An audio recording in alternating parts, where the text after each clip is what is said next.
All right, so you guys are live. Lorna, you're actually not in it, so you're safe. All right. So, as I was saying, you have two documents. You have a draft copy for your very own that you can follow along with, and then you have my remarks, my notes about each paragraph, okay, of the RPA. So what we're going to do is we're going to go through as much as we can today. I have 5 pages worth of notes. So it's a 10-page document, as you are aware. It's a 10-page document. I've gone through 5 and created my notes for the first 5. Okay, and you can imagine it takes quite a while for me to go through this and kind of formulate it. So there are a couple areas that I'm a little fuzzy on. And I'll mention those when I get there. And those are questions that I'm going to clarify with CAR Legal. So that we have a much better understanding. So when we have the next meeting, I'll give you those clarifications, okay? So let's get started. First of all, if we're referring to the actual RPA draft document, is there any questions? My notes on the title, right? So to break it down on the title, obviously this document is used for single-family residential transactions. We know that, including condos. There are other forms for other specific situations, and I listed those in my notes for you. Okay, so if there's units, you would use the residential income property purchase agreement. If there's a probate transaction, there's a separate purchase agreement for that. Mobile homes, same thing. New construction, there's a separate purchase agreement. Investor buying distressed property, there also is a separate purchase agreement. Not to say that you can't for a short sale or you can't use this document, but there are some provisions in that investor buying distressed RPA that might be helpful or useful to you. So just be aware of that. And also, obviously, commonly we know that the VLPA, the land contract, is also, purchase agreement is also available. I don't know why they didn't list commercial. Maybe it's because we're just dealing strictly with residential here. I don't know. I should have noted that as well, right? Because there is a commercial purchase agreement as well. So, that's built into the title. Nothing changed there really other than the revision date. The date prepared is a change. Okay, you can see that it's notated in blue on your document. They just moved the date across the page. Why? I don't know. They clarified date prepared. And really, the date prepared is simply a reference point to use because people sign at different times, right? So you have to have a certain time when the document was actually prepared as a point of reference, and that's the only purpose of that date prepared. It's impossible to know. My note is it's impossible to know when it will be executed, and parties often sign at different times. So how do you know when when do you have that certain date? The date of the document. So when we do a counteroffer, right, we use that date prepared document, right? That's the reference point. That's really the primary purpose of it. Okay. Any questions on date prepared? All right. So the offer is from. No change, right? Okay, but I want to comment on that, right? So in that line, I have several things, and why would I have so many things in that? Just in that one simple line is the offer from. There's some things I want you to be aware of. Obviously, it's the identity of the buyer is named in this line, right? Okay, we know that. If there's not enough room, there's an addendum that you can add to the document to add additional signature lines. Okay. If it's a corporation, LLC, or trust, you have to use a representative capacity addendum. You have to attach that addendum to the to our purchase agreement. That's something that's new. So should we be asking them, Steve, when they do this, are you going to be putting this in a trust? Well, when you write the offer, if you write Steve Keefe, trustee, then you know at that moment, then you need to attach that. You need to attach that addendum to the document. But if they don't tell us at the time of making the offer, do we have to do an addendum? When you're writing the offer, whatever you're putting in the name, okay, if they change, if the offer is simply from that person, okay, if it is from a person, then there's nothing to be said about it. If they change after the fact, okay, I'll need to get clarification from CR Legal whether or not we need to add that addendum to the file. If they become a trustee. The primary reason for the document, for the addition of the document, is for the seller to be able to understand who's buying the property. If it's so-and-so trustee, okay, they need to be able, let's say for example there's an owner carryback. They want to make sure that they're able to identify the parties that are purchasing the contract. Okay? So that's a significant change, and I will get clarification for you regarding if they change after the fact. Most of the time we just have John Smith come by it, right? We don't have John Smith trustee usually. But if you do, then you know you need to add that addendum to it. Yes? Would that document apply to a listing for an LLC? Good question. I believe it does. I believe it will. I believe it will. What if they say a site like Joe Smith? We're going to get there. Okay. We'll get there. Okay, so corporation, you have to have that document. This identifies the buyer with its complete title. That's what the document does, the addendum. Okay, if the RCSA is used at the time an offer is made, the offer in name in A1 is acceptable. Yeah, you can just use, if the RCSA is used, then that name Steve Keefe trustee is acceptable in that line of name. Okay. The RPA does not permit assignment without consent of the seller. That's something that I didn't know. All right. We recently had a situation where we had the assignment of the contract. The buyer wanted to assign his contract through the transaction. It was a complicated situation. I called CAR Legal, and the answer I got from CAR Legal was all contracts in California are assignable. All contracts are assignable. Okay? And contracts are assignable, therefore the purchase agreement could be assignable without the consent of the seller. This is 2 weeks ago. I got this straight from the CRA attorney. Unless, he said, it is agreed to otherwise. And in this RPA, it does that specifically. It says it is not assignable. You must have the seller's permission to do that. Okay? So if you're writing an offer with Steve Keefe and or signee, you have to get the seller's permission first to write it? Here's the situation, okay? That's where we go. That's the next part of this. Inserting word assignee is not merely enough to signal seller consent. That's straight from CAR Legal. Even if you put assignee on there, okay, and the seller accepts the contract, and that person then goes to assign it, there's further language in the RPA, which we're not going to talk about today, that talks about the fact that any assignment of this contract is contingent upon the seller accepting it. All right, so no matter what, they're not locked in. He can't just assign, and the purpose of that is to make sure that the buyer just can't assign to anybody. They're tying it down. Okay, the seller has the right to reject that, and there may be reasons why they would want to reject that. If there's carryback, or if there's other elements of the contract that for some reason the seller wouldn't want a certain buyer in the transaction. Okay, does that make sense? So you write that, and then it's contingent upon the seller agreeing to that. You don't have to do any other form with that? If they go to assign it, there will be some documentation required at that time. But what we're talking about here is that when you're writing in that, okay, we're only on the second line, right, guys? So you know, It's getting crazy. what we're talking about is we're talking about a specific situation where the seller must. It didn't ever occur to me that if somebody wrote assignee in there, that it couldn't be assigned. Okay, but the bottom line is just remember, if they write that, it doesn't necessarily mean that that's the case. The seller has to approve it. Okay, and that is referred to down in paragraph 26, which we're not going to talk about today. Use of nominee. Okay, you've seen that, right? Steve Keefe or nominee. Okay, is not recommended, as nominee is not bound to the contract where the assignee is. Okay, so if the contract is assigned, that assignee is bound to the terms of the contract. The nominee, that's not the case. Designee is probably similar to nominee, I would say. Okay. So do not use designee, do not use nominee. For that matter, don't use assignee. I mean, unless it's a special situation, obviously. Okay. Never identify the buyer with anything that looks like a manner of taking title. Okay. I know you guys don't do that, but that's just a reminder. It protects us from appearing to be giving tax advice or legal advice. Also protects against discrimination claims.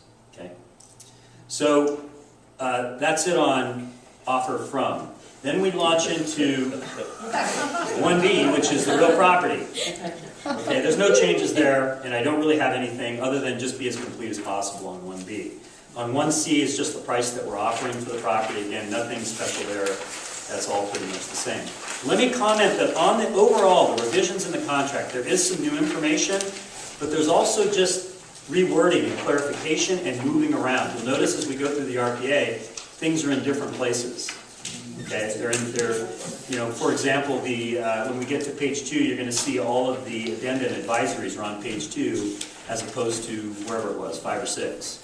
So I think that the agreement works. It is a little bit different, but for the most part, it works. All right, so 1D, close of escrow. So obviously, specific date, close of escrow, or a certain number of days after acceptance. We all know that the contract allows for a closing date that falls on a weekend or holiday will instead be the next calendar or work day. And then that's pretty much it. There's nothing really... Can I add something there? Sure, please. Based on the recent issue that we had, if you put, a lot of us put 45 days or sooner, as we found out from the car attorneys, it should say 45 days or sooner per mutual consent. By mutual consent, yeah, correct. You can't put that all on a line, though. You got to put it in there. We just... Clarify it's not an issue. It's really what you have to do it that way. Yeah, it's vague. 45 days or sooner, right? I mean, but you would think logically, don't we all agree that you would think that both parties would have to agree to it being at a sooner date? Yeah. Okay, well, but it's vague, and Jim's right. We did have that problem with CRA attorney, where the buyer said, "Well, the seller agreed to close sooner." Well, except that I want to close sooner. I want to We close just on wrote this it right date. there. We're going to write it now. On all of mine, I'm writing. Or 40 clarified days- in additional 40 terms days down or below. sooner per mutual consent. And then you have both parties initial that, or? No, Well, it's part of the contract. It's part of the contract. It's just part of the contract. It's written in. You can write in right there, it says shall occur on, there's enough room to write in there 45 days or sooner per mutual consent. If you're going to write 45 days or sooner, then maybe under additional terms, you would just put closing by mutual consent or something of that nature. Okay? Good point, Jim, thanks. Paragraph D, there's only a change where they're clarifying and they're specifying that the brokers are not parties to the agreement. Okay? And the reason they put that in is that brokers are not responsible for compliance with the RPA. Buyers and sellers need to understand that we're not a party to the contract. We're not responsible for performance. Okay, the brokers are referenced for really only one reason.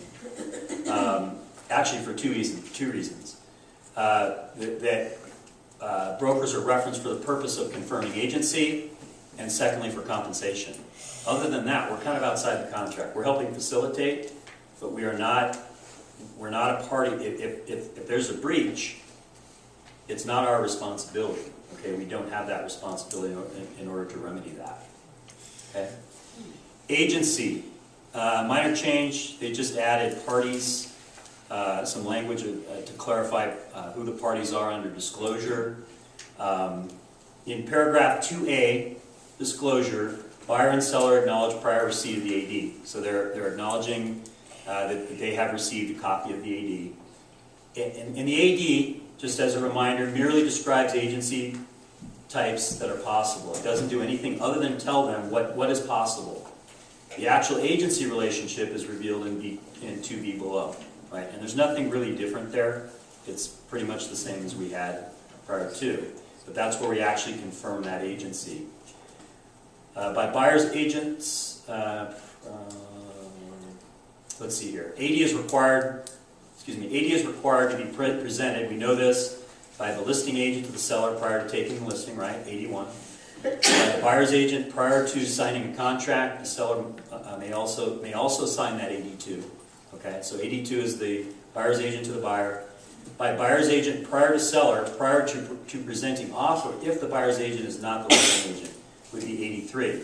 Now we know that we don't need 83 if 82 is signed by the seller. Okay, everybody clear on that? Everybody understand that? Okay. So, 2B confirmation, the next paragraph, nothing really changed there. But my note is that no additional confirmation is required if the paragraph is complete and accurate.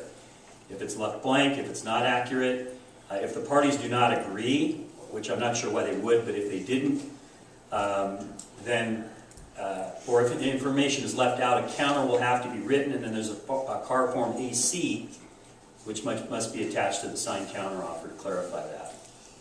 Because brokers are not parties to the contract, the broker's agreement to confirmation of agency is found in paragraph B of the broker box below the party signatures on page 10. All right, so we're outside of the actual agreement. 2C. This was moved, right?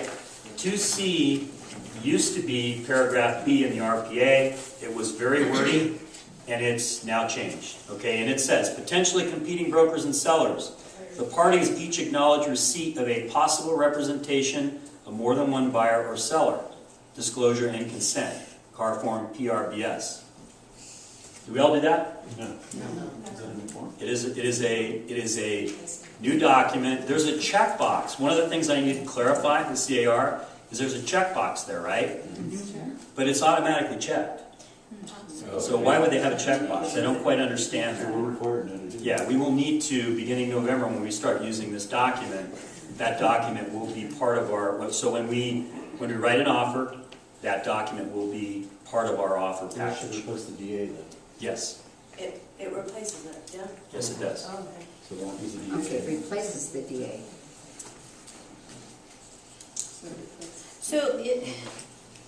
So we have to do a separate form? It's or just is one, it- so one sheet, replacing it's the DA. replacing Oh, just like okay. the DA, we So won't use it for like that this is not acknowledging the DA, it's actually No. acknowledging this. It's just and then- notifying them that we have delivered it, they are consenting, they understand that we have. Oh, okay, So it is a document that we will have to provide. okay. Item 3, paragraph 3 is financing. It's the biggest paragraph in the whole contract. Okay? And there are quite a few changes in the financing. There's just some simple language changes. But let me try and run through it as quickly as I can here. 3A, initial deposit. The default is electronic transfer unless otherwise checked.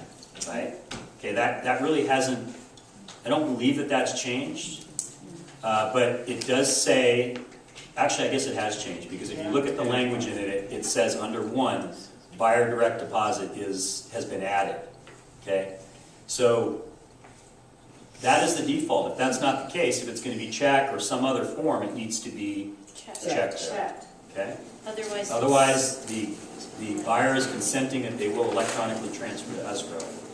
3A2 allows for another option, that a check has already been given to the agent. All right, so 3A2 is the other option, other than electronic transfer within the 3 days. Our company recommended option is A. Okay, any check, if you do receive a check, any check is not written to Coldwell Banker Scarage Realty if option B is used. Okay, please do not do that. Handling of any checks is critical. We all know that. Regardless of the method, deposit funds must be deposited by the 3rd day from acceptance, otherwise agreed to. Okay, and there's a place there in the document where you can extend Move that that up, Steve. time period. We don't have. Can you scroll up? We don't I'm have sorry. the documents. Sorry, guys. Yeah. I'm getting ahead of myself. Okay, well, no, wait a minute, so if you check box B, It doesn't change. It really hasn't changed, Oh, guys. okay. It just added another option with the direct deposit. oh, okay, Okay, so then we're still taking the check bloody got the same it. So way. you can see that Acceptance if the or parties anything. agreed to, Okay. yeah, okay. No, sorry, that's okay. That's above. All right. So 3B increased deposit. Okay, really not much change there other than just some clarification. But it also clarifies and helps us understand that any increase, let's say we do increase the deposit. We come in with a $1,000 deposit, then we increase it to 3%. Any increase to that deposit will not be counted towards liquidated damages unless a separate receipt, liquidated damages clause is signed or initialed at the time of the increased deposit, car form RID. Did you guys know that? Mm-hmm. Okay, so if you don't use the RID and the initial deposit is $1,000, the deal goes sideways, the buyer totally flakes, but they had an increased deposit to $10,000, which was the 3%. How much does the seller get? 1,000. Yeah, 1,000. Wow. Okay. Seller's going to be very upset with us if we don't have that RID document, okay? To the seller. If not executed, the seller's remedy for the buyer's breach will be limited to the initial deposit. So just keep that in mind.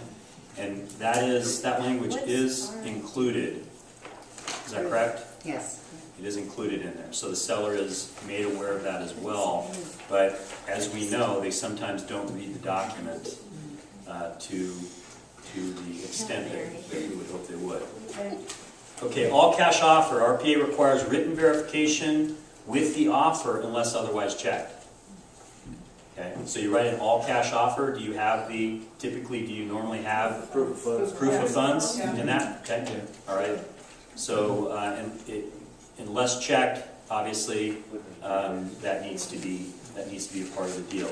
Seller remedy is minimal if the buyer says it's all cash and closes in the required time period. We all know about that, right? If there's a situation where they say it's going to be all cash, and then the seller finds out partway through the deal that they're going to get a loan, right? That isn't what they agreed to. So that is technically a breach.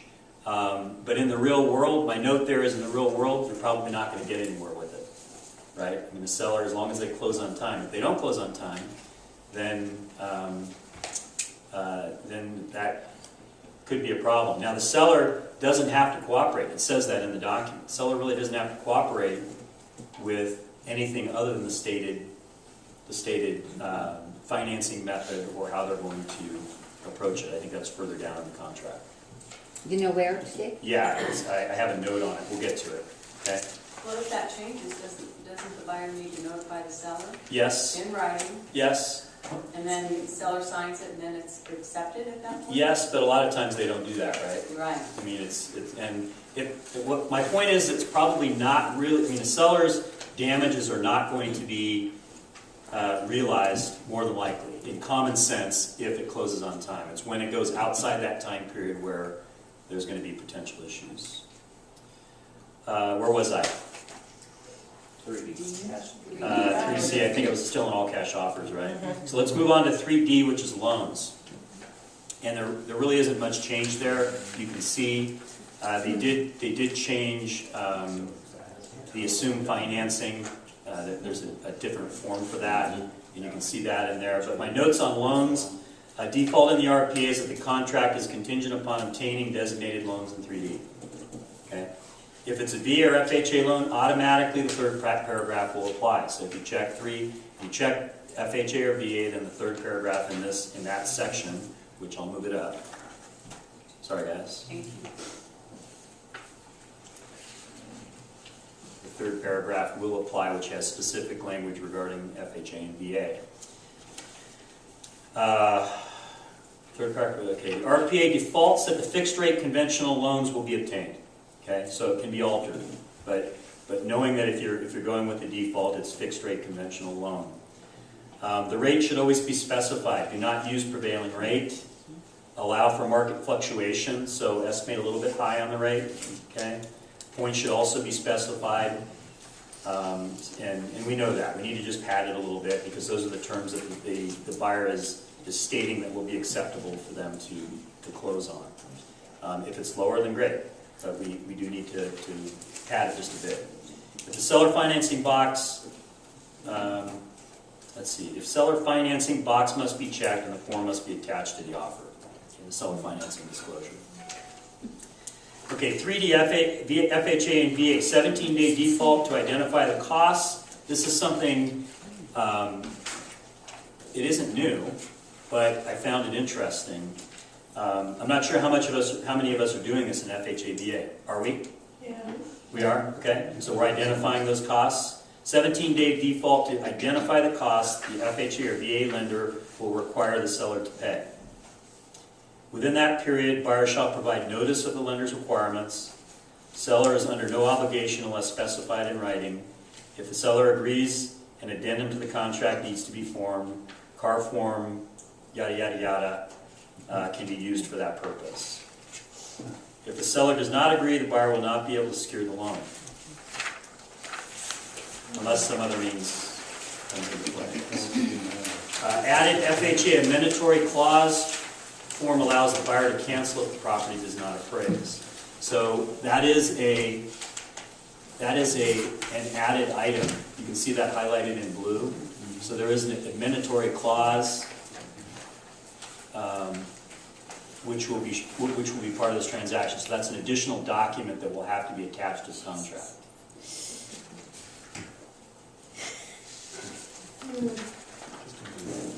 Got it? I guess.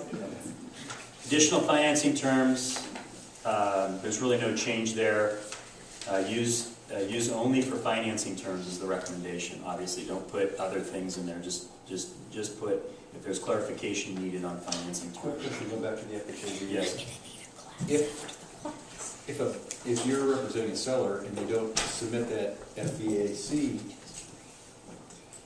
that would be to the benefit of your seller then, because they're not, I guess they would have, the buyer would have to submit that with the offer. Well, it's saying they're consenting in the contract that it will be, it shall be a part of this transaction.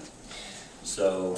But if they don't submit that form, Well, presumably the seller, when they negotiate the deal, they would read that, or the agent would read that and say, where is that document? What is that document? What does it mean? Because it doesn't, we know, I just told you what it means. It allows them to cancel, okay, if it doesn't appraise. That's a special provision that you don't have in conventional financing. The appraisal and loan contingencies, which we're going to see, are completely separate and independent. I would just think it'd be. Unless it's VA or FHA. I would just think it'd be an advantage to the seller if the Could buyer be. forgets to submit that. It could be, but we would then, if I'm representing the buyer and you're representing the seller, and I forget it, I'm still going to revert back to the fact that it does say that document shall be a part of this transaction. So they're consenting to that. Could be argued either way. I'll get clarification, Sierra, on that. Okay, total purchase price, no change. My only comment is it all should add up, right? Thank goodness for wind forms, because it does that for us. Back in the day when we had to add up ourselves, a lot of times we didn't add up, right? Initial blocks at the bottom of the page, okay? Something interesting, initials are not legally required. Yeah, initials are not legally required, but they're recommended, obviously. Why do we initial? Why would we have a buyer initial or a seller initial document? They saw it, right? And we didn't sneak something in there, or it hasn't been changed, or anything like that. But to make it a binding agreement, right, and that could come up at some point, missing an initial on a document does not invalidate that contract. And the lender's view? I don't know about the lender, they may have their own, missing. but we're talking about whether or not it's a binding agreement, binding contract. Okay, page 2 of 10, we got through page 1, what time is it? 10 o'clock, so it's taking us a half an hour page. All right. So, page 2 of 10, government, is that where we are? No, verification. Verification of down payment, closing costs. Not really much of a change there. Defaults to 3 days from acceptance of the buyer's lender must provide the proof. Okay, so either the buyer or the buyer's lender must provide the proof within 3 days. A checkbox is provided if verification is being provided with the offer. So if you're going to provide the verification with the offer, check the box. Otherwise, it's 3 days. Right. Can you change the date? I'm sorry. We don't have that. I'm just gonna go. Who needs them? I was gonna copy. No. How many of you guys don't have them? Well, we need. Sorry, I didn't realize we'd have such great participation. I'm sorry, I had 25. 5 people? Yeah. I'll make sure you get the documents. So we're at the top of page 2. And appraisal contingency and removal. The default is the property must appraise, right? This can be waived by checking the box if you choose to, right? My note is that it's in rare circumstances that that would happen. The appraisal contingency period is 17 days unless modified. How's that sound? Wow. So you got 17 days to do it, and that's how How's that sound? Tough. Yeah, it sounds short, doesn't it? Yeah. Okay, but so you may want to modify that, right? You may want to stretch that time period out to 17 days is really not Now, keep in mind, right, I mean, contingencies are kind of floating. Yes, we're saying that that's a contingency period, but seller must provide notice of buyer to perform to remove that contingency if, FHA, VAs, and USDAs are doing one. yeah. I would probably stretch that out to 30 days. Would probably be recommended. Highly recommended this contingency not be removed until the appraisal is complete and the value is verified. That seems We awfully put long. 30 days, Yes? after 30 days, it's been appraised, is that automatically removed? No. No, you have to remove the contingency. Okay, so it goes until Just tell them we'll get that. the dummy other agent catches that you've exceeded the time period. On the new contract. Okay, so that's it under appraisal contingency and removal. Loan terms 3J. 3J has many parts. 3J, I go 3J5, right? So there are separate ones. Under 3J1, loan application, RPA defaults to 3 days for the buyer to show the seller that they're moving forward securing financing. Okay, so 3J1 gives you 3 days. What was it before? 7. Seven. Oh, 5. Yeah, 5. okay. 5 or 7. So it's 3 days. So they're pushing you. Now that can be defaulted and changed if the buyer needs some additional time in order to do that. Pre-qualification or pre-approval letter based upon a written application and credit score serves this purpose. Okay, and that's specified in there. Keywords meaning written loan application and that is not a change. That's been in the previous agreement. The letter is not, obviously we all know the letter is not a guarantee, but it serves as notice that the buyer is in process. If not provided, the seller can cancel after serving notice. So if they don't provide it within 3 days and the seller wants to get out, the seller notice, if they provide a notice of the buyer to perform and they don't, they can cancel the deal. There is a checkbox, again here, if it's being provided with the offer. A lot of times we do that, right? To show the strength of the offer. Okay, 3J2, loan contingency. My notes under loan contingency is buyer is required to make a good faith effort to secure financing.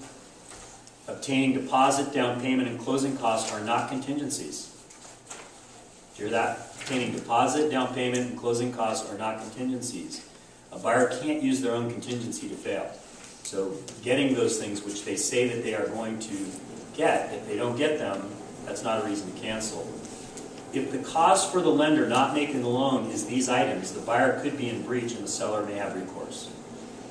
Kind of a fine line, but that basically puts it back on buyer qualification. If the lender says the buyer's qualified, even though, you know, a lot of times I've even said it to a buyer.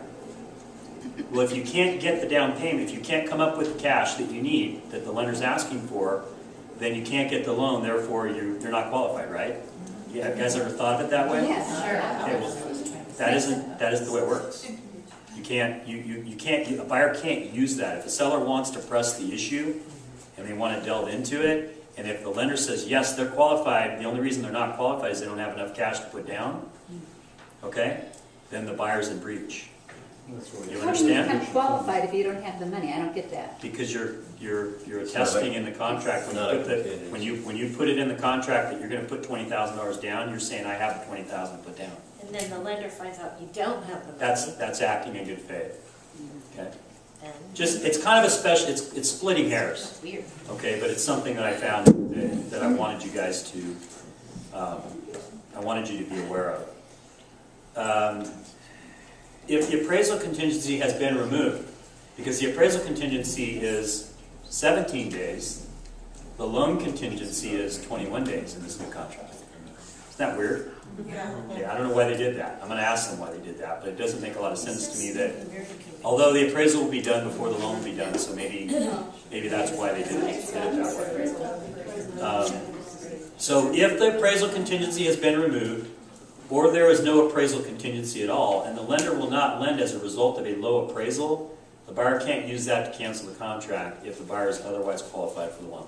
Now, Steve, that would mean if they have the difference to make up, right?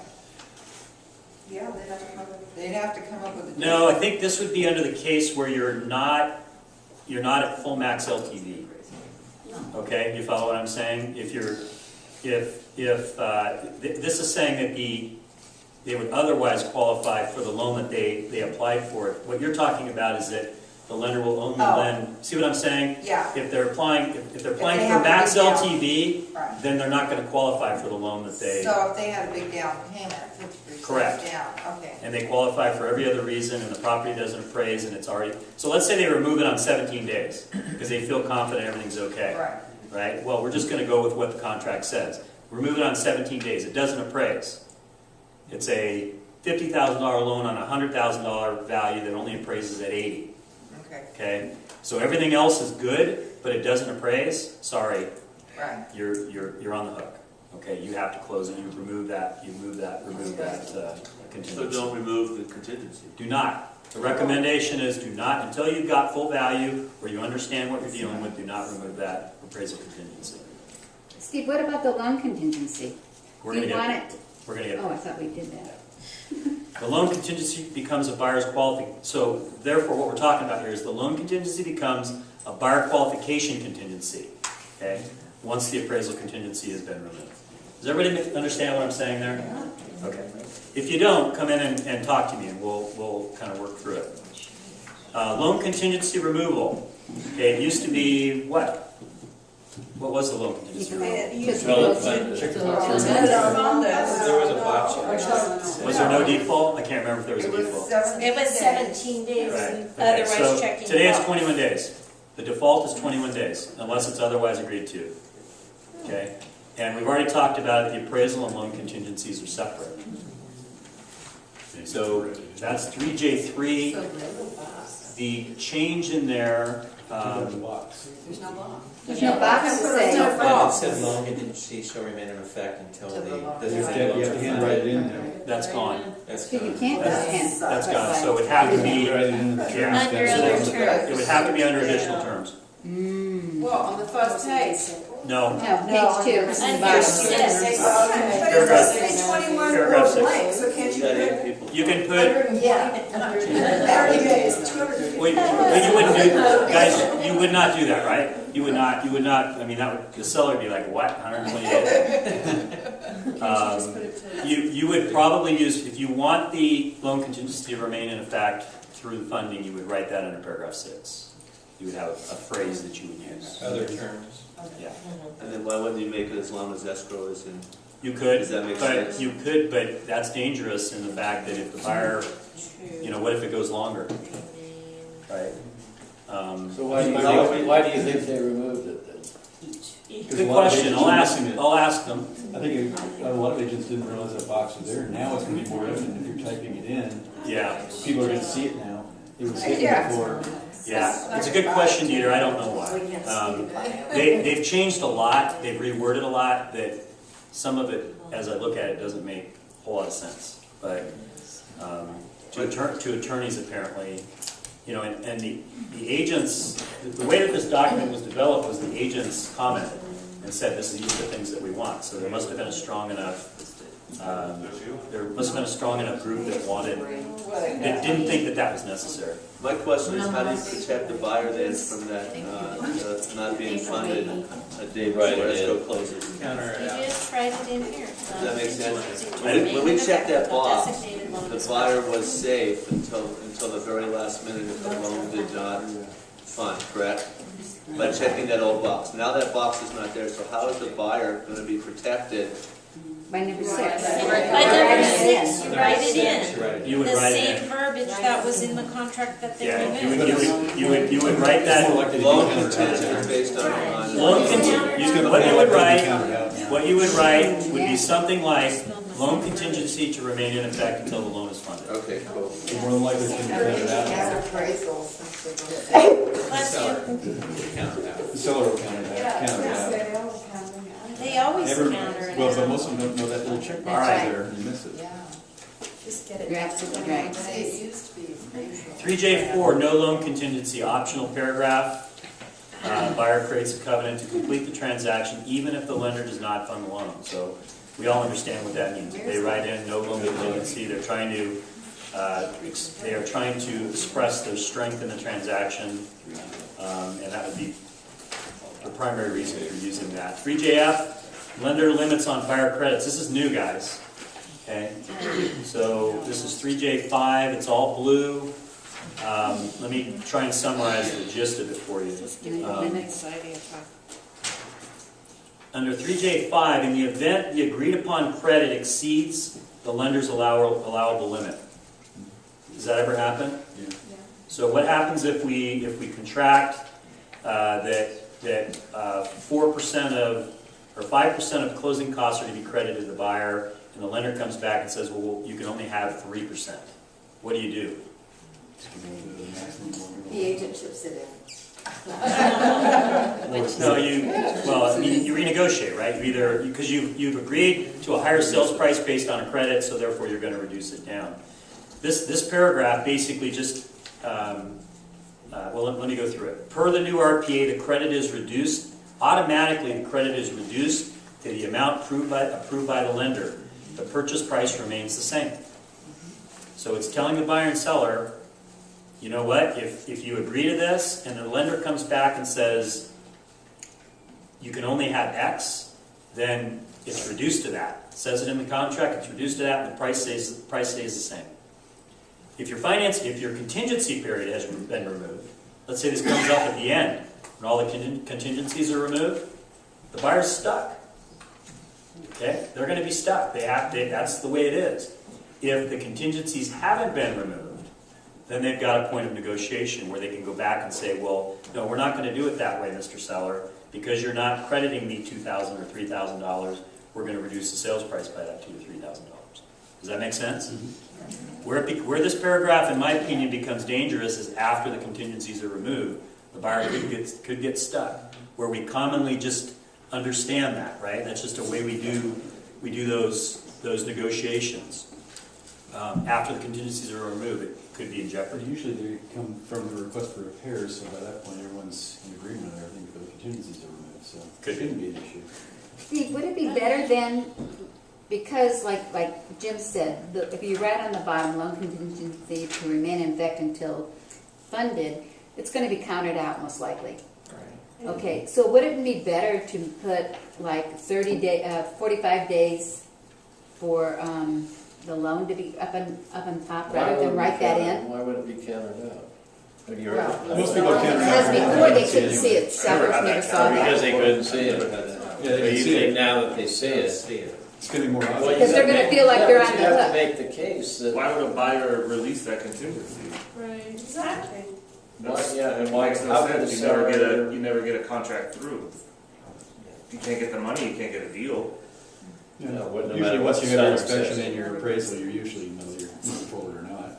The only instance would be if the person lost their job. If we're representing a buyer, I would fight for the contingency to remain. I've heard it down. Well, absolutely, that's what I'm As saying. a seller, yeah, I can understand why they want skin in the game. Okay, but I get where you're going, Val. I mean, I guess if I'm going to write a deal, I'm probably going to write it that the loan contingency is going to remain in effect until the close of escrow. But if they counter, then it would come back to the escrow period or some other date that we're comfortable that the buyer is going to be able to be comfortable that they're going to get the loan.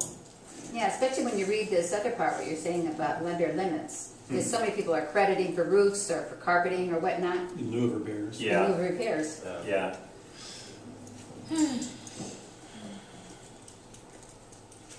But like I said, by that point, All right, you so, have it contingencies removed because you're still negotiating. So. Yeah. Well. That's a new paragraph. I would spend some time. You should read that yourself. I'm not going to read the document to you. 3K buyer's stated financing informs the parties that the seller has relied on the type of financing the buyer has identified in the offer. Why would that be important? Why would it be important to a seller to understand what kind of financing a buyer's getting? What if the house is a piece of crap and they're trying to get a FHA loan? Okay, things like that. So, I mean, 3K, let me move it up actually. right? Because you guys still don't have them, right? No, we do. We do. They got them. That's what they moved up. All right. Brady All right, is so an 3K, 3K, the changes in there have to do with the seller has agreed to a specific closing date, purchase price, and to sell the buyer in reliance on the buyer's covenant concerning financing. Okay, so they've just clarified so that it's explaining to the buyer and seller that it's important what the buyer's put in there. Value asked me where the seller has no obligation to assist in obtaining financing of any type other than what is presented in the offer. That's where it's found in 3K. It says that in that paragraph, that the seller, they're not obligated to help them. If there's special requirements for the type of loan that they're going for, if it's not in the contract, the seller is not obliged under the contract to assist them with that. In a real world, they probably would, right? But we're talking about when you get into a situation of what the contract requires of the parties.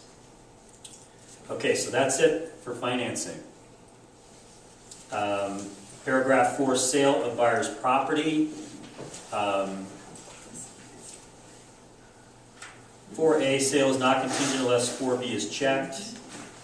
If the deal is contingent, CAR form COP needs to be attached, completed, and signed.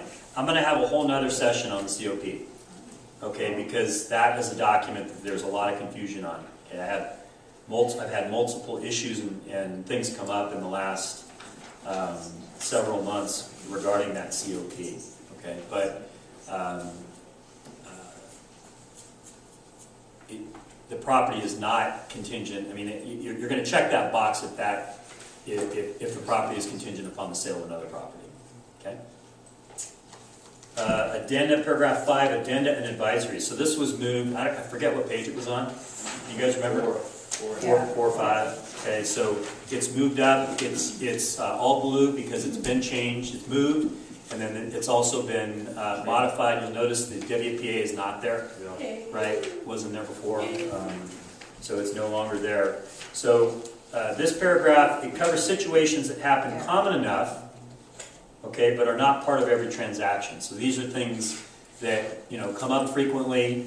There's a document or an addenda or an advisory that's available, okay, so that's where these boxes. What we found out on this, Steve. Yes. If you check those, anything you check, like the statewide, then has to be supplied to escrow. To the lender. Well, that's what Escrow asks for it too. Don't Well, check if it. it goes back. Paragraph A is common addendum, paragraph B is the common advisories. Never use the backup offer addendum. Is that if you're in a backup position or you're accepting backup? If you're right. If you're writing a backup offer, you would use that offer addendum. It's a political. Septic well Go in a backup. monument. I'll probably tell you, I Monument? will tell you, I don't think I've ever seen that document. I've never seen it either. You did use it? I used it. Probably has clarification Or on it. being It's in a actually from the or seller. being in a backup position. So the seller telling you you're in position number 2. So but if you're writing the offer, are you checking that, knowing that you're in a backup position? Well, you know that there's an accepted Yeah, offer. they already say we've done the offer. They're right. Okay, Never used paragraph 6, other terms, okay, if there's not enough, obviously if there's not enough room, under paragraph 6, we know that we need to use an addendum and attach that addendum to the contract. Paragraph 7, allocation of costs, there are some changes here, okay.